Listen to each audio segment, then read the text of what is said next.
حضرت عائشہ فرماتی ہے کہ حضور ہمارے مابین بیٹھے ہوتے تھے، پیار محبت کی باتیں ہوتی تھی۔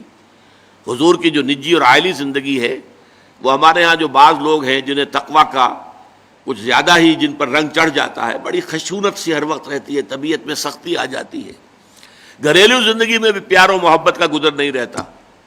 حضور کا معاملہ وہ نہیں تھا۔ آپ ازواج کی دل دہی کرتے تھے، دل جوئی کرتے تھے، محبت کرتے تھے، پیار کرتے تھے، بہت شفقت سے پیش آتے تھے۔ تو حضرت عائشہ فرماتی ہیں کہ ہمارے مابین بیٹھے ہوتے تھے، اور یہ کہ جیسے ہی اذان کی آواز آتی تھی ایسے اٹھ کر چل دیتے تھے جیسے ہمیں جانتے ہی نہیں کہ ہم کون ہیں۔ یہ توازن ہے۔ اب اللہ کی پکار آ گئی، حی علی الصلاح، اب فوراً اٹھ جانا ہے۔ اب کوئی محبت دنیاوی، کوئی تعلق، کوئی کسی کی دلجوئی، یہ اب راستے میں آڑے نہیں آنی چاہیے، بلکہ فوراً اٹھ جانا ہے۔ لیکن یہ کہ اپنی جگہ پر ازواج مطہرات کے بھی حقوق ہیں۔